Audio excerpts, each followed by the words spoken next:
What has been your "I freaking told you" moment? Story 1. Had a friend who always rode BMX with his headphones in, with his volume so loud he couldn't hear anything. On a few occasions he could hear us shouting things like, "Car," or "Don't go," stuff like that, and almost hurt us or himself.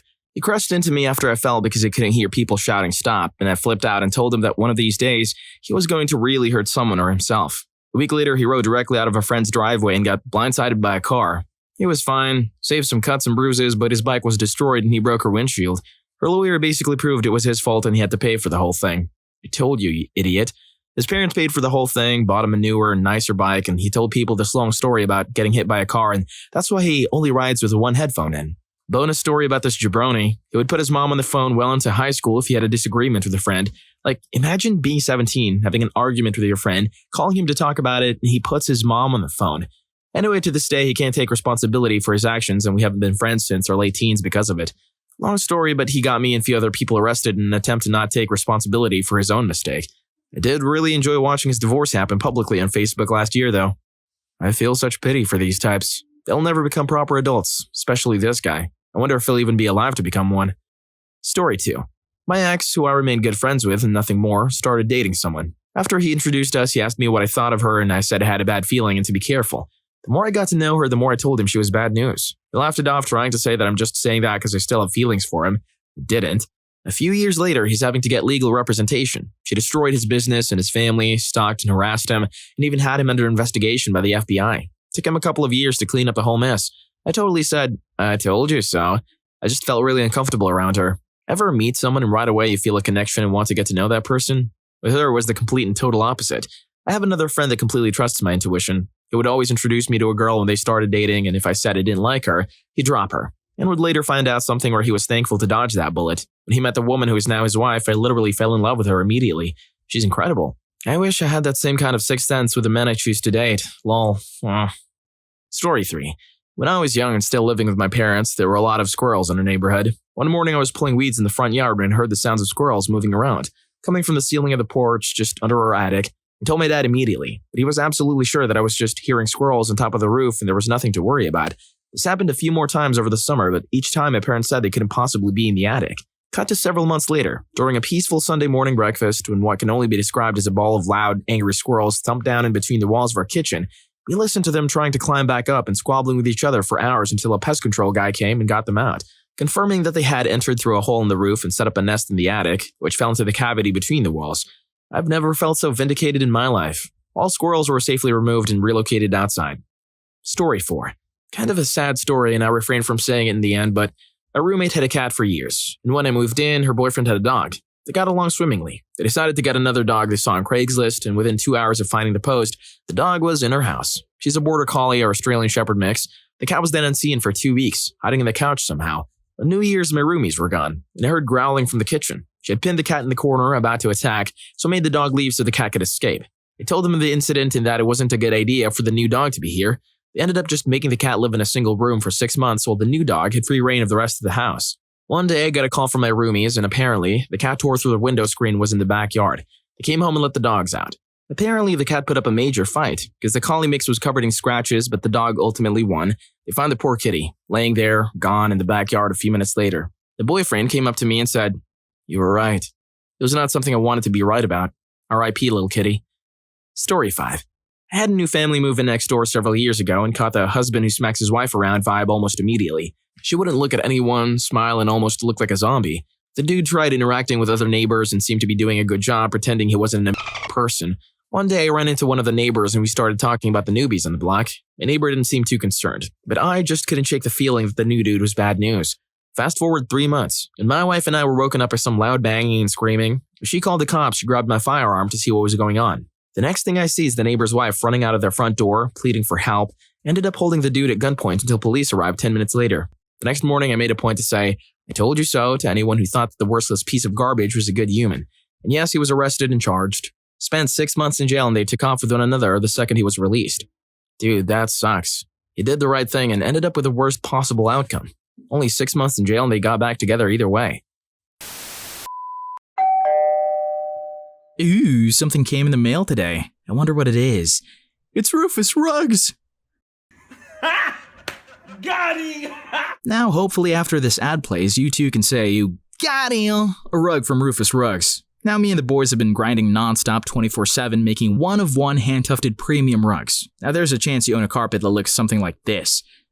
Let's just be real, it's time for an upgrade. And luckily for you, me and the boys from Rufus Rugs are at your service. We don't make those average cheap quality looking rugs. Nope, not gonna happen. Each one is handcrafted to perfection. No shortcuts, no robot assembly lines, and no dropshipping BS. Just pure rug grind. Whether you love anime, sports, cars, or anything else you can think of, we can turn it into a rug. So click the first link in the description and have your custom idea come to life. Story 6. My mom and I were driving out of state someplace when her car, 79 Bronco, started to hesitate and almost stalled. I told her it was probably the fuel filter, but as far as she was concerned, I was just a teen who didn't know anything, so she pulls into some hick garage. Guy gives her some story about it probably being a block catalytic converter, cleaned it out while we had to wait an hour or so, charged her $100, this was in the 80s, and sent us on our way. About an hour down the road, the same thing again. She pulls into another place, this time I spoke up about the fuel filter. A guy agrees that might be what it is. Pops off the air cleaner, takes off the fuel filter going into the carb, then tries to blow into it like a whistle. Clogged. Grabbed a new one, put it on in like 2 minutes, charged something like $20, and we had no problems after that. I even tried telling her earlier that exact same problem happened when Dad was driving it one time, and that's what was causing it. But she wanted nothing of it. Story 7. Told my mom that I felt sick after accidentally eating her crunchy nut cereal and that I was worried I was allergic to nuts. She told me that she allergy tested me as a baby and I was not allergic to anything. Told her that allergies can change and asked for a second allergy test. She told me I was overreacting. A few years later, I had an ear infection. Got put in antibiotics. Had a whole body rash. Everything was red and swollen. Got admitted to A&E. Told by doctors that I was allergic to amoxicillin, the most common form of antibiotic. Told her about the incident and was told once again that I was overreacting because she had me tested as a baby. The same year, I ate Thai food with peanuts, vomited and had a swollen throat. My roommates were so worried that they offered to take me to A&E, but I declined. Told my mom once I had recovered. Still didn't believe me. Last year, I ate some chicken. Only had one bite before my boyfriend realized it had peanut butter in the sauce and forbade me from having another bite. My lips swelled up and my stomach was so badly affected that I had to stay in bed for the night. Mom finally believes me, but I do genuinely believe that she only thinks that because my boyfriend was a witness. Am I the only one wondering why the heck she kept eating nuts when she knew she's allergic? Story 8. Had a congenital heart defect called HCM. I was 33 years old and otherwise perfectly healthy. However, it got to the point where I could walk across the living room without feeling sick, like I was going to pass out or throw up. I went to the ER, they said I was fine. Then one day I vomited and passed out. Went to the ER, they said I was fine. One morning I passed out and hit my face in the bathtub where my wife found me. Went to the ER, they said I was fine. It seriously got to the point where I was convinced it was psychosomatic. But that last time after my wife found me, she told the doc we weren't going home. They needed to transfer me to another hospital 3 hours away, where they have a specialized heart center. We get there and they run a test to see the pressure of my heart, like how effectively it's pumping blood. Turns out it sucks. Really bad. I was immediately put in a transplant list and a month later got a new heart. Man, I knew I was sick. Those ER docs almost had me convinced it was all in my head or I was exaggerating my symptoms. Told them so, almost 2 years post-transplant with zero problems. This case makes me think of all the times I've read about a young person suddenly kicking the bucket from an undiagnosed heart defect. I wonder how many of them were as lucky. I wonder how many of you guys have liked the video and subscribed to the channel. Better be a lot, man. Story 9. My sister had a horrible narcissistic friend who I had told her repeatedly to cut out of her life. This girl never gave a crap about my sister's life, only wanting the attention on her. She was jealous of my sister's boyfriend and would say my sister should kick him out so she could move in. She would get mad that my sister didn't wish her a happy godmother day on Mother's Day. She was super possessive of my sister. The three of us were together talking about something traumatic that had just happened to my sister, and she would drag her away saying she needed to talk privately to her constantly, just so my sister's attention would be solely on her and she could talk about her boyfriend instead of what we were talking about. I called her out to her face before for treating my sister like trash, literally in front of me, and all she focused on was that I called her selfish. She would try to emotionally manipulate my sister to get her way for years, and my sister would always forgive her because she was the only person from school she still kept in contact with. Until 2 weeks ago, when the friend said my sister needed to hurry up and get over her recent pregnancy termination due to complications so she could listen to her problems as other people are going through things too. My sister finally realized that all the friend cared about was being the center of my sister's attention, something which she never returned. She called the friend selfish, blocked her on everything, and finally cut the cancer out of her life. She said I was right. I literally said I told you so. Story 10. My pregnant wife and I were staying in a well-known hotel in Killarney, Kerry, Ireland. There was a second story being built onto an existing extension visible from our window. It was being built by a huge, well-known contractor. I noticed something about the build that I thought was very unsafe and reported it to management. I'm not a builder or a civil engineer, so they didn't take much notice. I then went to the building foreman and told him of my concerns. He assured me everything was safe, but I wasn't convinced, and they continued with construction. I went back to management and told them I was really concerned, but it was obvious they considered me nothing more than an inconvenience. To cut a long story short, within hours, a very large portion of the new wall collapsed, missing a bus full of tourists by a few yards. I got my I told you moment, but they never acknowledged their fault or mistake. Story 11. I was in the US Navy and doing work for a few months as a tax preparer through a program being offered on base which allowed military members to have their taxes prepared for free. It was my second consecutive year doing this, and I was the only one out of 4 of us assigned to the tax center that year who had any prior experience. Anyways, we go through the training and set up the tax center and go over the process of how everything would be run. The highest rank was an E6 and he was the pretentious know-it-all type. I pointed out that we needed to have everyone sign a particular form that wasn't covered when we went over the process, but the E6 completely blew me off and was basically just like, "What? No, we don't." I reminded him that I did this the year before and I strongly believed everyone would need to sign this form. Nevertheless, I was brushed aside like the piece of trash E4 I was, and that was that. So the tax year came to a close and we were all but finished with that assignment. For me, my enlistment was coming to an end and I had begun processing out. There's a time period where you're released from your normal command so that you can go around gathering and turning in everything you need, and that's what I was doing when one day I got a call from a frantic E6 and you'll never guess why. That's right. The form I had declared needed to be signed did in fact need to be signed, and now they had to call everyone whose taxes we filed and have them come back in to sign it. He needed me to come in and help with that. He called and left a lot of voicemails saying so. Unfortunately, I was processing out and had no obligation to do that, and so I blew him off the same way he did me. I laughed a lot remembering this story as I wrote it. Thanks for the memories. There isn't a better form of malicious compliance than military malicious compliance. Story 12. My little bro's girlfriend. We all warned him. She was in her mid-30s when he had just turned 21. She gave off real bad vibes. It was weird.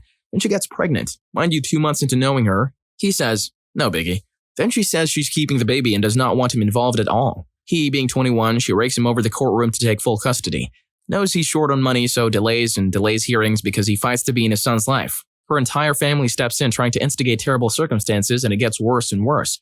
So bad that the courts allow him to wear GoPros to the baby exchanges and have witnesses in public spaces to try and thwart such crazy reactions from her and her family. Long story short, he had to sign an agreement to never attempt to see his child again in the hopes it saves his life from a downward spiral of depression and financial loss.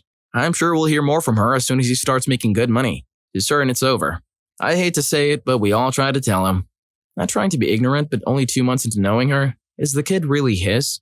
Feel like a paternity test should be done so he has no ties binding him to that kind of crazy. Story 13. My wife's sister's husband was the family's golden boy, and I was constantly being compared to him. Now I'll be first to admit that I'm an underachieving slacker, but I still have a degree. Enlisted in the army and served honorably in combat, and have a pretty good paying job where I sit in front of a computer most of the day. My wife's sister's husband ties me to one of those, the job. But because I would rather spend all day playing video games instead of painting the house, I'm the and he's the great guy. But one day he came home and handed his wife an envelope. He filed for divorce. She didn't even know their marriage was in trouble. Personally, I think he did it because he got power of attorney over his parents' wealth. They're pretty well off, and he had a side chick he liked better than my wife's sister. Anyway, even though he seemed like a nice guy, both my buddy and I could tell he was a phony piece of crap. A real neocon jerk who was super nice in the most superficial way that anyone who didn't grow up in a posh suburb recognizes within 5 minutes of meeting the guy. I never voiced my opinions on my ex-brother-in-law because I knew everyone would just say I was jealous, but the day my wife told me he left her sister, I actually did get out a little, "I told you so." My wife was completely devastated that she was so utterly duped by this guy, but since she's pretty much a Snow White type girl, I get it. She thinks everyone is a good person. And it's not like she's the only one fooled by the guy. Like I said, the whole family loved him. Anyway, I know it hurts my wife if I mention how much I hated the guy while everyone was kissing the ground he walked on, so I never bring it up. Story 14. In October 2018, my mom informed me that my uncle would be temporarily moving in with us. Now, I wouldn't have a problem with it, except that he's a convicted criminal. He got arrested and locked up multiple times for the following reasons: giving grass to his 18-year-old son, running snow, and domestic violence. He and my father have some mental issues from being as kids, so they're both kind of messed up. My uncle is a pathological liar. He's lied about his job, criminal status, his girlfriend, and has tricked many gullible women into giving him money. Anyway, the day my mom told me he was moving in, I lost it. I gave her a ton of reasons why he shouldn't move in and that my parents were making a huge mistake. He just got out of jail in Alabama, for God's sake, or so we thought. Spoiler alert, she didn't listen. He ended up moving in and getting a job a couple blocks away from our house. It's a truck repair store that would pay him at minimum wage. At this point, my dad is at an all-time high. He absolutely loves his brother since he's the only family who's always been good to him. I actually don't mind my uncle that much, just because he's always been nice to me, but it's just a persona. He and my dad went shopping, test drove expensive cars, and had a lot of fun. At this point, it was about November. He moved out from the blow-up mattress on our living room floor into his boss's house. I know, it's weird. My mom was getting cancer treatment, and what came next really stressed her out. A woman messaged my mom on Facebook telling her that a man with our last name scammed her out of money. Wonder who that is. At this point in the story, it gets pretty complicated, so I'm just going to simplify it. Multiple other women come forward about him, whilst these single mothers are struggling and at about $6,000. My uncle is in Hawaii with his millionaire friends. Good guy, right? All of a sudden, he disappears. My dad, the woman, and his friends couldn't get a hold of him. I guess he was using a trap phone. One of the women he scammed went to the gym he works at and found out some detectives from DC were looking for him. Here's the good part. He had been running from the cops this whole time. He was supposed to go to jail in Alabama but missed his court dates and flew over here. So I guess we unknowingly harbored a fugitive for a couple of weeks. He was in prison for about 7 months before they released him last month. He's protected by the state, so now he has to stay here to avoid getting arrested and taken to Alabama. He's 43 and living with his parents. A real winner. Because of my parents' decision to house him while he got back on his feet, he came into our community and scammed gullible women. I enjoyed a nice "I told you so" with my parents after that one. I was really expecting that guy to be older. That's a lot of living in 43 years. I hope you enjoyed the video. And if you made it this far, I'm sure you'll also enjoy Teachers. When did karma hit that one kid? Story 2 was satisfying. See you in that video.